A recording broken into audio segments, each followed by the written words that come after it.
Praise the Lord. Hallelujah. கர்த்தருக்கு மகிமை உண்டாவதாக. பிரியமானவர்களே, தேவ ஜனமே, கர்த்தருக்குள் மகிழ்ந்து களி கூறுங்க. அவர் கிருபை என்றும் நம்ம வாழ்க்கையில இருக்கிறபடியால் ஒரு நாளும் சோர்வுக்கும் ஒரு நாளும் கலக்கத்துக்கும் இடம் கொடுக்காதீங்க. நீங்க ஆண்டவருக்கு காத்திருக்கிறவர்களா இருந்தீங்கன்னா நிச்சயமாகவே ஆண்டவர் நம்மளுக்கு பலத்தை கொடுப்பாரு. இன்னைக்கு அநேக இடங்களில ஆண்டவருக்கு காத்திருக்கிற பிள்ளைகளை ஆண்டவர் உயர்த்துறதும் அவர்களை ஆசீர்வதிக்கிறதும் இருக்கிற நம் நல்ல தேவன். அவர் ஒரு நாளும் நம்மளை எதுக்கும் நம்மளை விட்டு கொடுக்க மாட்டார்.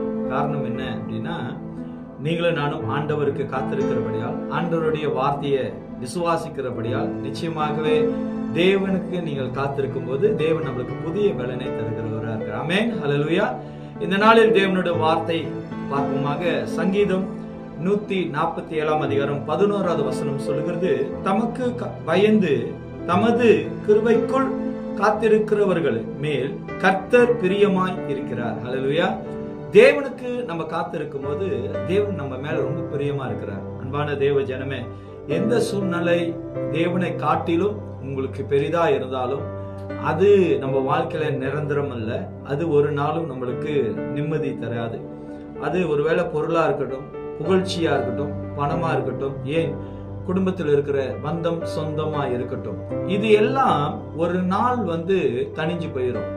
ஆனால் தேவனுடைய அன்பானது, தேவனுடைய பிரியமானது சகல கடைசி காலம் வரைக்கும், அப்படின்னா இந்த உலகம் அழியிற வரைக்கும் மட்டுமல்ல, மறு காரியங்கள் வாழ்க்கையில தேவனுடைய பிரியமானது நம்ம வாழ்க்கையில நிலைத்திருக்கும் என்று வசனம் சொல்லுகிறது.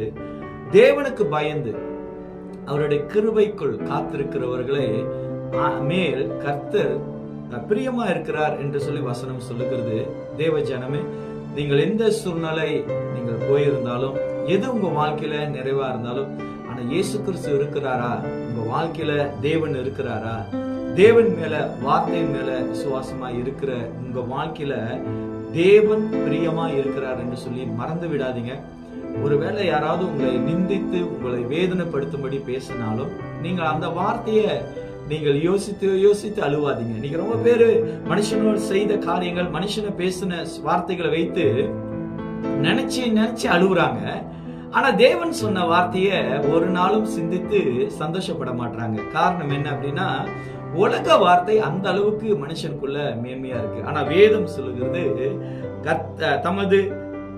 தமக்கு பயந்து தமது கிருபைக்கு காத்திருக்கிறவர்கள் மேல் கர்த்தர் பிரியமா இருக்கிறார். ஆண்டவருக்கு வார்த்தையில காத்திருக்கிறவர்களை தேவன் நிச்சயமாகவே அவர் நம்ம மேல அன்பும் இரக்கமும் உள்ளவரா இருக்கிறார். ஆமென். ஜெபம் செய்வோமாக. பரலோக தகப்பனே, உமக்கு நன்றி செலுத்துகிறோம். இந்த வார்த்தையினால எங்களை தேற்றினீர், இந்த வார்த்தையினால எங்களை ஆசீர்வதித்து, அப்படியாக உமக்கு பயந்து உம்முடைய கிருபைகளுக்குள் ஆண்டவர் மேல் நாங்கள் காத்திருக்கும் போது ஆண்டவர் கிருபையா இருப்பதற்காக நன்றி செலுத்துகிறோம். எங்களை நீர் ஆசீர்வதித்து எங்களை உம்முடைய வார்த்தையினால் ஒவ்வொரு நாளும் நீர் அழைத்து கொண்டு போக போறதுக்காக நன்றி செலுத்துகிறோம். மேலான காரியங்கள் தேவன் எல்லாம் எங்களுக்கு பூர்ணமாய் செய்து கொடுக்கும்படி இயேசுவின் நாமத்தில் ஜெபிக்கிறேன். ஆண்டவரே, இந்த ஜெபத்தை கேட்ட ஒவ்வொரு உள்ளங்களையும் கர்த்தர் தொடுவீராக. இயேசுவின் நாமத்தில் ஜெபிக்கிறேன் ஜீவனுள்ள நல்ல பிதாவே. ஆமென், ஆமென்.